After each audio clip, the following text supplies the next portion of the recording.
Hello everyone, welcome to अकैड गुरु। अगर आप इस चैनल पर नया हो तो चैनल को सब्सक्राइब कर लें। ये जो लेक्चर है ये है गॉस के नियम की चैप्टर का लेक्चर 4। इसमें लेक्चर 3 के आगे कंटिन्यू करेंगे। आप लोगों को लेक्चर के नोट्स लेक्चर के डिस्क्रिप्शन में मिल जाएंगे। वहाँ पे आपको लिंक दे रखी होगी, लिंक पर क्लिक करेंगे, वहाँ से आप डाउनलोड भी कर सकते हो। आप लोग वीडियो को ज़्यादा से ज़्यादा शेयर करें और लाइक करें। तो कॉन्सेप्ट को स्टार्ट करेंगे। जो आज का कॉन्सेप्ट है वो है गॉस की प्रमेय अथवा गॉस का नियम। गॉस की प्रमेय को ही गॉस का नियम भी बोलते हैं, जिसे इंग्लिश में गॉसेस थ्योरम प्रमेय को बोलते हैं और गॉस के नियम को गॉसेस लॉ बोलते हैं। तो गॉसेस प्रमेय क्या है उसको आज देखेंगे अच्छे से। गॉस की प्रमेय स्थिर वैद्युतिकी में किसी काल्पनिक बंद पृष्ठ, जो बंद पृष्ठ हम काल्पनिक लेंगे उसे हम बोलते हैं गॉसियन पृष्ठ, से गुजरने वाले वैद्युत फ्लक्स तथा पृष्ठ द्वारा परिबद्ध कुल आवेश के बीच संबंध बताता है।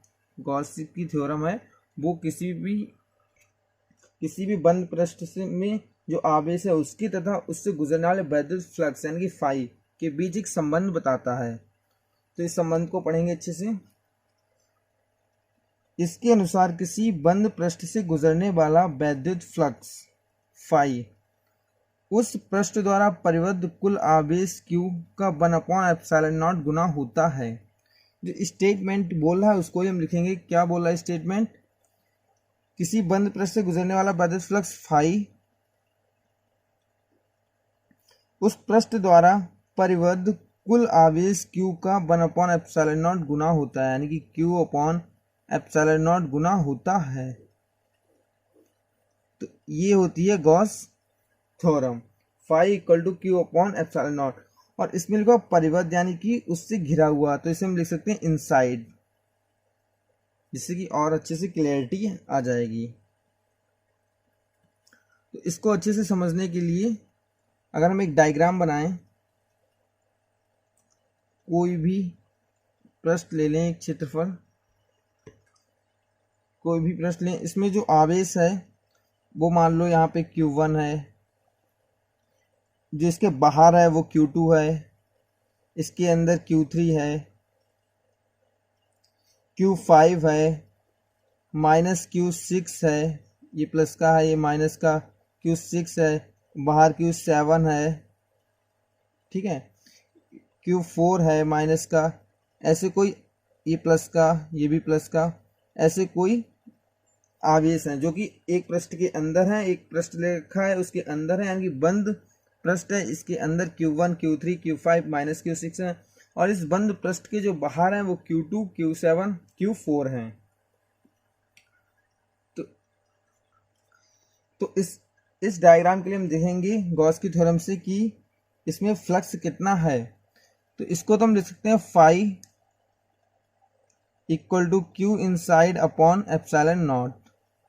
फाई को हम ऐसे भी लिख सकते हैं वेक्टर E × dA, लेकिन ये टोटल फ्लक्स होता है तो इसलिए इंटीग्रेशन भी लिख देंगे, और ये बंद पृष्ठ के लिए है तो बंद पृष्ठ का साइन भी लगा देंगे। तो समाकलन के चिन्ह में ऐसे क्लोज कर देते हैं। इसका मतलब होता है कि बंद पृष्ठ के लिए निकाल रहे हैं Q inside / ε0।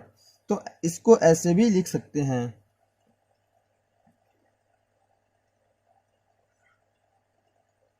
ये और ये सेम ही है। तो इसके लिए हम देखेंगे vector E × vector dA equal to क्या है, Q inside / ε0, यानी कि आवेश जो है वो बंद पृष्ठ के अंदर जो है उनके कारण ही वैद्युत फ्लक्स होगा, बंद पृष्ठ के कारण। तो बंद पृष्ठ के कारण वैद्युत फ्लक्स के निकालने के लिए बंद पृष्ठ में जो आवेश होंगे उसको लिख लेंगे। तो Q inside क्या है, Q1 प्लस का Q3 प्लस का Q5 और माइनस का Q6 / ε0। हम ऐसे लिख सकते हैं, यानी कि इस वाले डायग्राम में जो बंद पृष्ठ के कारण वैद्युत फ्लक्स होगा वो होगा Q1 Q3 Q5 -Q6 आवेश के कारण। जो बाहर पृष्ठ के आवेश हैं उनके कारण वैद्युत फ्लक्स पे कोई भी प्रभाव नहीं पड़ता है। तो इस तरह से हम लिख सकते हैं। इस कॉन्सेप्ट पे क्वेश्चन भी करके देखेंगे। गोले के अंदर वैद्युत फ्लक्स कितना है, या ऐसे लिख सकते हैं गोले के द्वारा गुजरने वाला वैद्युत फ्लक्स कितना है। तो इसमें क्या करेंगे, गॉस के थ्योरम का प्रयोग करेंगे। Phi equal to Q inside upon epsilon nought. तो क्यू इनसाइड में कौन कौन से आवेश हैं, 2q और 3 -3q, 2q - 3q upon epsilon nought. तो यहाँ पे जो आंसर आ जाएगा वो आ जाएगा -q अपॉन एप्सिलॉन नॉट। तो ये आपका आंसर आ जाएगा। गोले के अंदर इतना वैद्युत फ्लक्स होगा, यानी गोले से गुजरने वाला वैद्युत फ्लक्स होगा -q upon epsilon not. Gauss की प्रमेय के लिए डेरिवेशन भी करके देखेंगे, उपपत्ति। लेक्चर 3 में भी इसकी डेरिवेशन को जिस एक टाइप से किया था कि किसी भी आवेश के द्वारा की वैद्युत फ्लक्स कितना उत्पन्न हो सकता है, तो उस तरह से भी डेरिवेशन कर सकते हैं। लेकिन इसका सेकेंड मेथड भी है कि कोई भी शेप दे रखी हो किसी भी तरह की, तो उसके कारण गॉस की थ्योरम की प्रमेय को कैसे सिद्ध करेंगे। तो इसमें करेंगे कि कोई भी एक पृष्ठ लेंगे, एक आवेश लेंगे और उसके चारों ओर एक पृष्ठ लेंगे,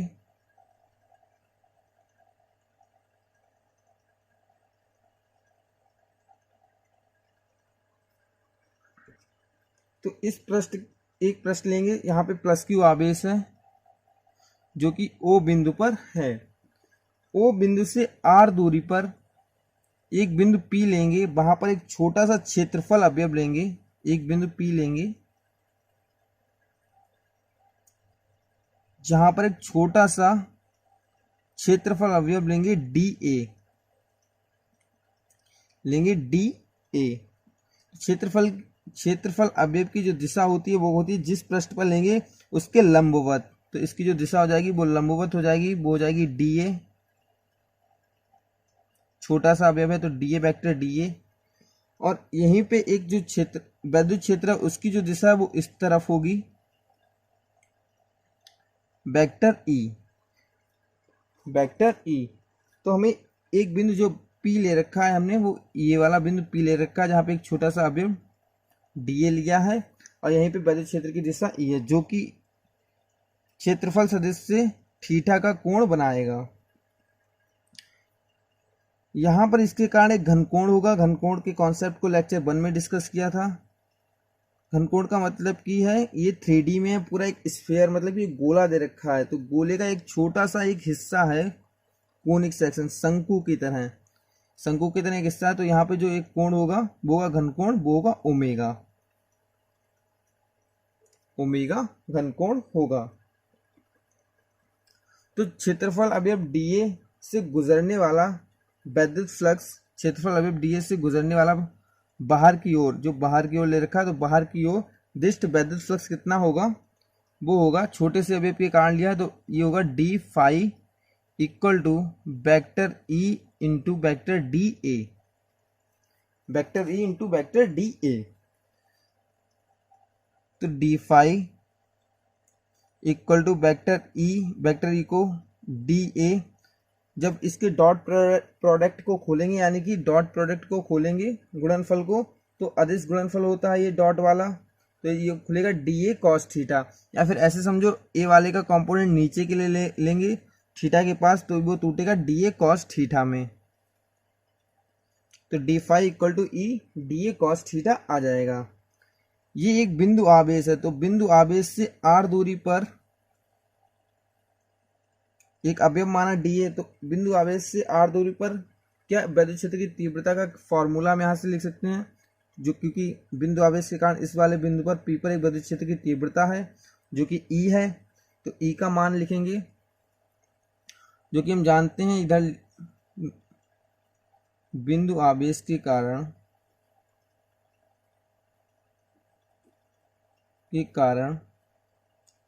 वैद्युत क्षेत्र की तीव्रता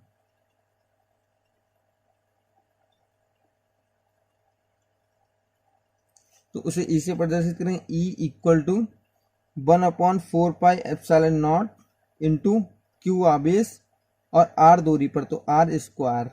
तो वो चीज़ यहाँ पे पुट कर सकते हैं। तो ये चीज़ हम यहाँ पे लिख सकते हैं इक्वेशन, इस वाली इक्वेशन में। तो डी फाई, तो इसको हम इधर लिख सकते हैं। तो D phi equal to 1/4πε0 into Q/r² D A cos theta. तो यहाँ पे लिखेंगे D phi equal to 1/4πε0 Q into D A upon cos theta upon r²। इसको हम लिख देंगे इक्वेशन 1, क्योंकि D A cos theta upon r² जो होता है वो होता है घनकोण। क्योंकि हम जानते हैं D A cos theta upon r², इस वाले के लिए, क्योंकि यहाँ पे डी ए कॉस थीटा का एंगल आ रहा है, वैसे डी ए अपॉन आर मतलब कि क्षेत्रफल अपॉन जो दूरी दे रखी हो, दूरी का स्क्वायर इक्वल टू क्या होता है घन कोण। इसको लेक्चर 1 में डिस्कस किया हो। लेकिन किसी एंगल पे हो तो ए कॉस थीटा वाला आएगा टर्म, तो D A cos theta upon r², इसे हम लिख सकते हैं ओमेगा, डी ओमेगा। तो डी ओमेगा हम जानते हैं, तो इक्वेशन 1 में रख देंगे समीकरण 1 से। क्या लिखेंगे? D phi equal to 1/4πε0, Q वाला टर्म चल रहा है, into D A cos omega, D A cos theta upon r² को लिख सकते हैं डी ओमेगा। यहाँ पे एक डी फाई का टर्म है, ये डी ओमेगा का। आप क्या करेंगे, हम पूरे को क्या कर देंगे, समाकलन करेंगे, जिसके कारण विद्युत क्षेत्र की वो गॉस की थ्योरम का फ्लक्स आ जाएगा। ये छोटे से क्षेत्रफल के कारण फ्लक्स है कि कितना गुजरेगा, फिर पूरे पृष्ठ के क्षेत्रफल के कारण आ जाएगा कि फ्लक्स कितना गुजरेगा, जो कि हमें निकालना है पूरे पृष्ठ के कारण। तो डी फाई समाकलन का साइन Q/4πε0 डी ओमेगा। ये आवेश जो दे रखा है वो क्या कर रहा है, चारों तरफ से विद्युत क्षेत्र की रेखाएं निकल रही हैं, इसमें विद्युत बल रेखाएं निकल रही हैं, जो कि एक गोला बना रहा है। ऊपर की तरफ साइड की इसके पूरी चारों तरफ से निकलेंगी तो एक क्या बनाएगा, सरफेस बनाएगा, गोला बनाएगा। तो एक गोले का पृष्ठ क्षेत्रफल कितना होता है, 4πr²। इसको अगर लिखना चाहें तो इसको लिख दो इक्वेशन 2, और इधर हम लिख देंगे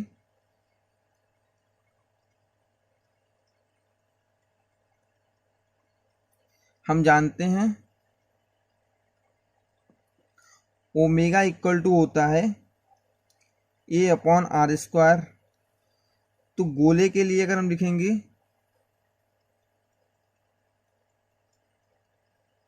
तो इसका होता है 4πr², वक्र पृष्ठ अपॉन r²। तो r² से r² कैंसिल, तो ओमेगा आ जाता है 4π आ जाता है ओमेगा। कोई अगर छोटे से पृष्ठ के लिए डी ओमेगा के लिए निकालना है तो उसका डी ए, तो डी ए भी 4² होगा, तो डी ओमेगा इक्वल टू 4π। तो संपूर्ण पृष्ठ ए द्वारा बिंदु ओ पर अंतरित, मतलब कि इस छोटे से अवयव के कारण इस वाले जो एंगल है, कोण है जो अंतरित कर रहा है, वो ओमेगा कितना होगा, ओमेगा यानी कि यहाँ पे एक छोटा सा एंगल भी डी ओमेगा बना रहा है, तो जो डी ओमेगा होगा वो कितना होगा 4π। पूरा एंगल गोले के कारण कितना होता है 4π। तो हम डी ओमेगा को 4π लिख सकते हैं यहाँ पर। तो यहाँ पे लिखेंगे D phi equal to Q/4πε0, और यहाँ पे समाकलन हो जाएगा, तो समाकलन होगा तो डी ओमेगा को लिख सकते हैं 4π। संपूर्ण पृष्ठ के कारण जो कोण अंतरित होगा वो कितना होगा 4π, जो कि यहाँ से आ जाता है। तो इसको लिख सकते हैं phi equal to Q/4πε0 into 4π। 4π से 4π कैंसिल हो जाएगा, और यहाँ पे आ जाएगा phi equal to Q/ε0।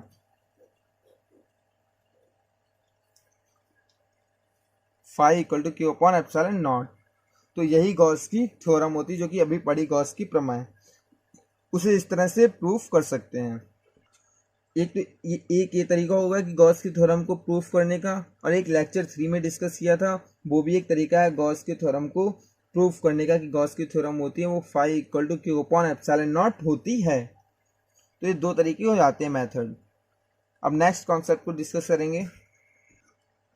Next concept है गॉसियन पृष्ठ। तो गॉसियन पृष्ठ किसी भी आवेश के लिए हम निकालेंगे, किसी भी आकृति के लिए, तो वो कैसे लेना चाहिए, कैसे सिलेक्ट करना चाहिए, तो उसके लिए कुछ पॉइंट हैं। तो गॉसियन पृष्ठ एक स्वच्छ बंद पृष्ठ होता है, यानी कि एक बंद पृष्ठ लेते हैं उसको हम गॉसियन पृष्ठ बोलते हैं। गॉसियन पृष्ठ के लिए महत्वपूर्ण बिंदु कौन कौन से हैं?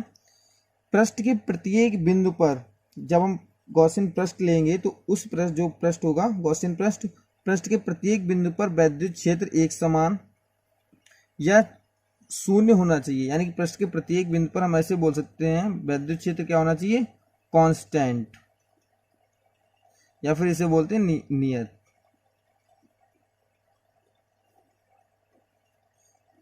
पृष्ठ जो हम लेंगे उस पर एक समान होना चाहिए या फिर शून्य होना चाहिए, यानी कि कांस्टेंट होना चाहिए।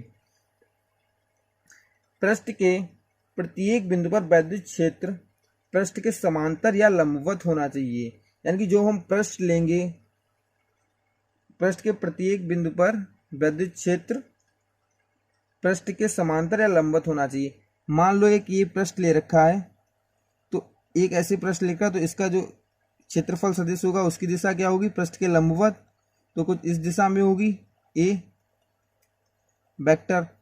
तो क्या होना चाहिए इसकी? या फिर लंबवत होना चाहिए या समांतर। तो यहाँ पे क्या होना चाहिए? वैद्युत क्षेत्र की भी दिशा इसके समांतर ही होनी चाहिए, यानी कि वेक्टर ई। एक तो ये हो जाएगा समांतर होना चाहिए, या फिर इसमें भी वैद्युत क्षेत्र की दिशा देखेंगे तो वैद्युत क्षेत्र की दिशा क्या होनी चाहिए? पृष्ठ के लंबवत, यानी कि ए। इसमें अगर समांतर है तो एक देखेंगे पैरेलल, या फिर समांतर होनी चाहिए, या फिर क्या होनी चाहिए? परपेंडिकुलर। तो यानी कि वैद्युत क्षेत्र की दिशा या फिर होनी चाहिए परपेंडिकुलर, ऐसे कुछ लंबवत। तो इससे जो कोण बनाएगा वो क्या बनाएगा? 90। तो जब भी पृष्ठ लेंगे तो पृष्ठ में वैद्युत क्षेत्र और एकांक क्षेत्रफल सदिश के बीच जो कोण होना चाहिए वो या फिर 90 का होना चाहिए या फिर 0 का होना चाहिए, यानी कि समांतर होना चाहिए या फिर लंबवत होना चाहिए। तो ये लंबवत वाला केस हो जाता है। नेक्स्ट क्या होना चाहिए? पृष्ठ की आकृति स्रोत के सममित होनी चाहिए, यानी कि जिस भी आकृति के लिए हम निकालेंगे वैद्युत फ्लक्स, तो उसका जो पृष्ठ लेंगे, पृष्ठ मतलब कि गॉसियन पृष्ठ, वो उसके सममित ही होना चाहिए, मतलब वैसा ही होना चाहिए। ये कुछ 3 पॉइंट हैं जिससे कि हम गॉसियन पृष्ठ को लेंगे। जैसे कि वैद्युत क्षेत्र जो चैप्टर वैद्युत क्षेत्र का कॉन्सेप्ट पढ़ा था, तो वैद्युत क्षेत्र के कॉन्सेप्ट के बाद हमने निकाला था बिंदु आवेश के कारण वैद्युत क्षेत्र की तीव्रता, सीधे तार के कारण वैद्युत क्षेत्र की तीव्रता तथा पृष्ठ के कारण वैद्युत क्षेत्र की तीव्रता। वैसे ही जो निकाला था, जो रिजल्ट आया था, वैसे ही गॉस के प्रमेय के द्वारा भी उन रिजल्टों को लाया जा सकता है, उनको प्रूफ किया जा सकता है कि उनका मान क्या होगा। तो लेक्चर जब वैद्युत क्षेत्र का किया था तो वैद्युत क्षेत्र के द्वारा उनको प्रूफ किया था। अब गॉस का प्रमेय को पढ़ा है तो गॉस की प्रमेय के द्वारा उसको सिद्ध करके देखेंगे कि उसका परिमाण क्या आता है। तो दोनों तरीके से देखेंगे। तो वैसे ही अब देखेंगे बिंदु आवेश के कारण वैद्युत क्षेत्र की तीव्रता, जो कि कॉन्सेप्ट हम पढ़ चुके हैं वैद्युत क्षेत्र वाले चैप्टर में, जो कॉन्सेप्ट पढ़ा था आवेश तथा वैद्युत क्षेत्र वाला, तो उसमें हम पढ़ चुके हैं, लेकिन अब फिर से पढ़ के देखेंगे। तो क्या होगा कि एक आवेश माने लेंगे, आवेश के चारों और एक गॉसियन पृष्ठ लेंगे, एक आवेश लेंगे। तो अभी क्या पढ़ा था? जब भी हम गॉस के थ्योरम को निकालेंगे तो क्या एक गॉसियन पृष्ठ खींचेंगे। तो गॉसियन पृष्ठ खींचा तो उसके कारण ये पृष्ठ खींच लिया, उससे r दूरी पर एक बिंदु लेंगे, r दूरी पर एक बिंदु P लेंगे, जहां पर एक छोटा सा क्षेत्रफल अवयव लेंगे dA, एक छोटा सा क्षेत्रफल अवयव लेंगे dA, जिसकी दिशा पृष्ठ के लंबवत होगी dA। उसी दिशा में एक क्षेत्रफल वैद्युत क्षेत्र होगा, उसी दिशा में वैद्युत क्षेत्र होगा। r दूरी पर एक बिंदु P लिया, जहां पर वैद्युत क्षेत्र अवयव लेंगे छोटा सा dA, तो उसका पृष्ठ के लंबवत होगा, उसी दिशा में विद्युत क्षेत्र होगा, यानी कि जो इनके बीच जो है वो समांतर होंगे, तो कोण बनेगा वो बनेगा 0 का। तो इसके कारण में निकालेंगे dA के कारण हम निकालेंगे फ्लक्स कितना गुजरेगा, और हमें निकालना यहाँ पे क्या है, P वाले बिंदु पर विद्युत क्षेत्र की तीव्रता निकालनी है, जो कि एक कॉन्सेप्ट से हम कर चुके हैं। लेकिन अब गॉस के थ्योरम को पढ़ लिया तो उसके द्वारा कैसे विद्युत क्षेत्र की तीव्रता को निकाल सकते हैं वो देखेंगे।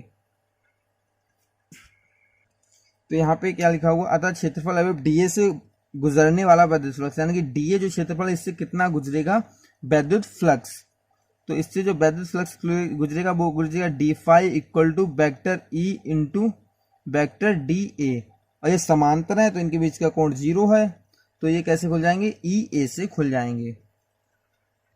गॉस की प्रमेय से हम क्या जानते हैं, गॉस की प्रमेय से, तो गॉस की प्रमेय से हम क्या जानते हैं, क्यू नेट मतलब फाई नेट फ्लक्स, नेट मतलब कि net flux equal to Q upon epsilon nought, ये हम जानते हैं।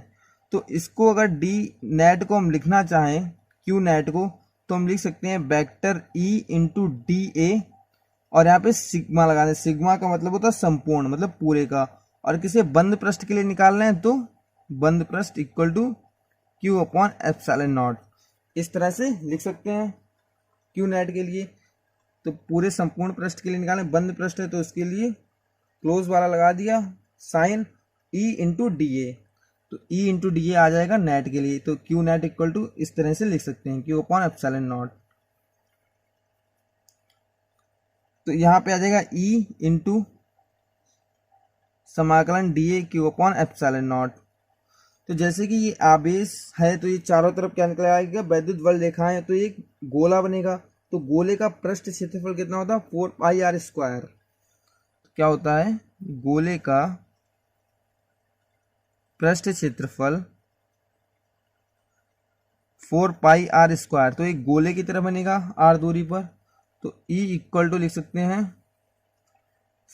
E इंटू संपूर्ण के लिए निकाला है तो संपूर्ण का कितना होगा 4πr², छोटा सा अवयव है लेकिन इसका समाकलन कर देंगे तो संपूर्ण क्षेत्रफल आ जाएगा, तो संपूर्ण क्षेत्रफल होगा 4πr² equal to Q upon epsilon nought. 4πr² उधर जाएगा तो ये हो जाएगा E इक्वल टू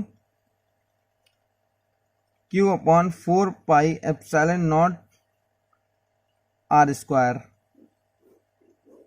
तो इसको ऐसे भी लिख सकते हैं E equal to 1/4π epsilon nought into Q upon r²। तो बिंदु आवेश के कारण विद्युत क्षेत्र की तीव्रता का फॉर्मूला आ जाता है, जैसा कि प्रीवियस चैप्टर में यानी कि आवेश तथा विद्युत क्षेत्र के चैप्टर में भी विद्युत क्षेत्र के कॉन्सेप्ट से यही फॉर्मूला ड्राइव किया था। बिंदु आवेश के कारण E बराबर 1/4π एप्सिलॉन क्यू अपॉन r², इसको गॉस के थ्योरम से यानी कि गॉस की प्रमेय से भी प्रूफ किया जा सकता है, E equal to 1/4π epsilon Q upon r²। ऐसे ही और भी अनंत लंबाई के तार के कारण, पृष्ठ के कारण विद्युत क्षेत्र की तीव्रताएं गॉस के प्रमेय से निकल सकती हैं। आगे की कॉन्सेप्ट अगले लेक्चर में पढ़ेंगे। वीडियो को ज़्यादा से ज़्यादा शेयर करें, चैनल को सब्सक्राइब करें और वीडियो को लाइक करें। Thank you for watching this video. और वीडियो यानी कि लेक्चर के नोट्स आपको डिस्क्रिप्शन में मिल जाएंगे। Thank you.